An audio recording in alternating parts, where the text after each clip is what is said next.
오늘 새벽 손흥민과 토트넘에게 있어 이번 시즌 가장 중요한 경기라고 할 수 있는 리버풀과의 리그컵 2차전이 열렸습니다.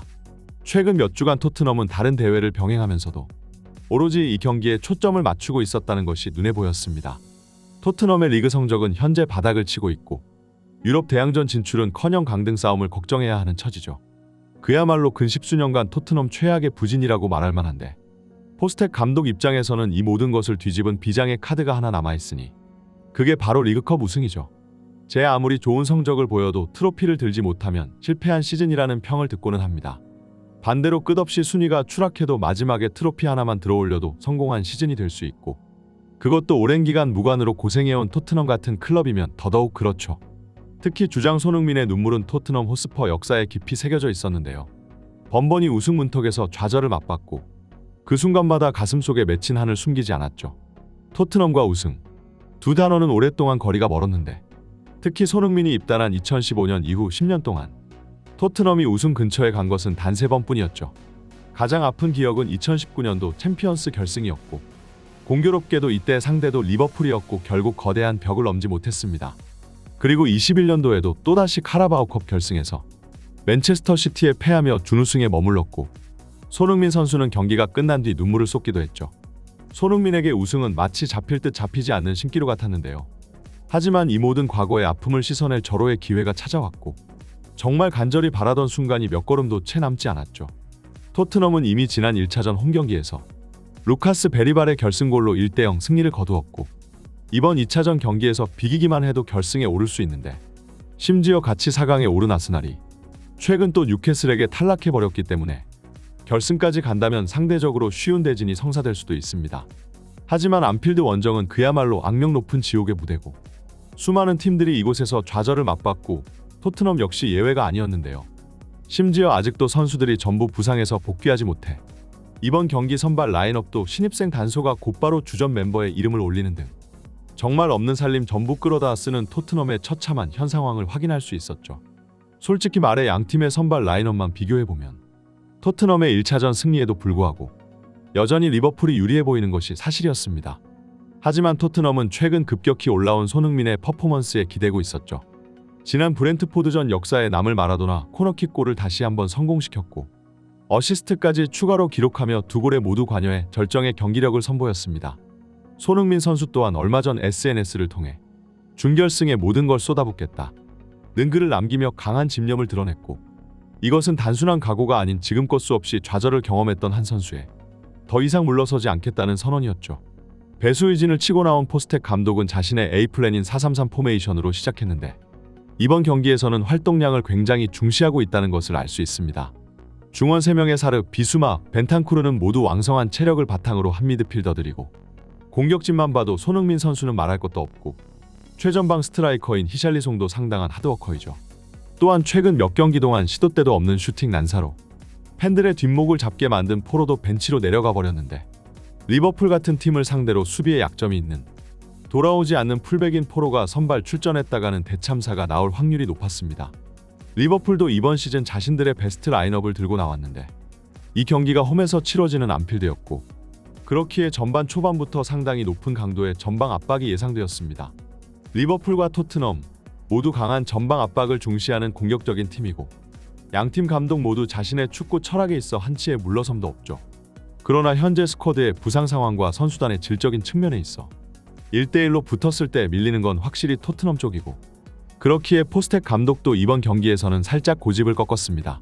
라인을 약간 내리며 리버풀의 공격에 대응한 뒤 손흥민을 중심으로 한 강력한 카운터 역습을 노리겠다는 것이었죠.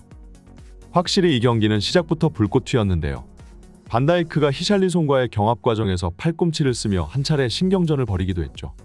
양팀 선수 모두 세컨볼 싸움에 있어 절대로 몸을 아끼지 않았는데 너무 과열되다 보니 벤 데이비스는 피를 보기까지 했습니다. 하지만 역시나 주도권을 잡은 쪽은 리버풀이었는데요. 모하메드 살라를 중심으로 한 공격진의 영향력이 너무 강해서 토트넘 수비진들이 애를 먹었고 그 결과 이전 경기들과 마찬가지로 손흥민 선수는 또 수비 가담을 하러 내려와야만 했죠. 게다가 최전방 스트라이커로 나온 히샬리송이 쓸데없이 리버풀 선수들한테 시비만 걸고 다니고 하는 게 없었는데 연계도 안 되고 경기 내내 반다이크에게 가로막히니 역습을 하려 해도 옆에서 손흥민을 지원해줄 자원이 없었죠. 결국 33분 토트넘은 철퇴를 얻어맞고야 말았는데요. 측면에서 살라가 아웃프런트 크로스를 올렸고 이 공이 토트넘 수비를 전부 통과하며 코디약포 발에 떨어졌습니다. 학포의 반박자 빠른 슛은 골키퍼가 대응하기 쉽지 않았고 결국 선제골을 허용하고 말았죠. 토트넘의 엉성한 수비력이 다시 한번 드러났던 장면인데요. 그것도 하필 신입생인 단소의 위치에서 발생한 실점이었고 위험 부담을 안고 이적하자마자 곧바로 이런 큰 경기에서 선발로 내보냈지만 역시나 리버풀이라는 팀은 신입생이 감당하기 힘든 상대였습니다. 심지어 설상가상으로 토트넘은 또 다른 영입 선수 마티스 텔마저 투입하게 되었는데 히샬리송이 43분 부상으로 혼자 주저앉았고 곧바로 경기장에서 교체되며 토트넘은 또 다시 주전 선수를 잃게 되었습니다. 이런 상황에서 손흥민 선수가 어떻게든 고군분투하고는 있었으나 토트넘의 라인업을 들여다보면 이게 정령 프리미어리그의 명단이 맞는지 의심이 들 정도였죠. 주전 포백 중 단 한 명도 남아있지 않아 포스텍 감독 체제에서 가장 중요한 후방 빌드업 시스템이 돌아가지 않았고 최전방으로 공이 거치지 못해 손흥민을 중심으로 한 역습이 쉽게 나오지 못했습니다. 1차전 스코어까지 합해 1대1 동점 상황을 유지하고 있었지만 이대로 간다면 추가 실점은 불보듯 뻔한 일이었고 이 상황을 대체 어떻게 타개해야 할지 포스텍 감독 입장에서는 감조차 잡히지 않았습니다. 그리고 오합지졸 그 자체인 토트넘 수비진은 후반전에 들어가서도 나아지는 부분이 없었습니다. 특히나 어린 선수들이 너무 많아 침착함을 유지하지 못했죠. 48분 리버풀의 패스가 누네스를 향해 날카롭게 들어갔는데 사실 누네스의 골 결정력을 생각해본다면 그냥 가만히 냅둬도 딱히 위협적인 상황을 만들어내지는 못했을 겁니다. 그러나 토트넘의 어린 골키퍼 킨스키는 상황을 제대로 인지하지 못한 채 무작정 달려나오다 결국 PK를 허용하고 말았죠. 살라는 손쉽게 페널티킥을 성공시켰고 이로 인해 결국 토트넘은 총합 스코어를 역전당하고야 말았는데요. 이제는 토트넘이 리버풀을 쫓아가야 할 신세가 되었습니다. 하지만 결국 토트넘은 끝내 이 스코어 차를 극복하지 못하였습니다. 유럽 최정상 골잡이 손흥민의 능력을 전혀 활용하지 못했죠. 몇몇 팬들은 손흥민 선수의 경기력도 같이 싸잡아 비난하기도 하지만 현재 토트넘의 상황에서는 모하메드 살라 같은 선수가 대신 들어와도 달라지는 점은 없을 겁니다. 영국의 한 전문가는 특히나 포스텍 감독의 전술을 맹렬히 비난했는데요. 손흥민이 왜 윙백 위치까지 내려와야 하는지 이해할 수가 없다. 답답한 동료들의 뒷바라지를 하느라 선수의 장점이 전혀 발휘되지 못한다. 수비가 중요하긴 하지만 그렇다고 해서 공격을 포기해버린다는 게 대체 무슨 전술인지 모르겠다.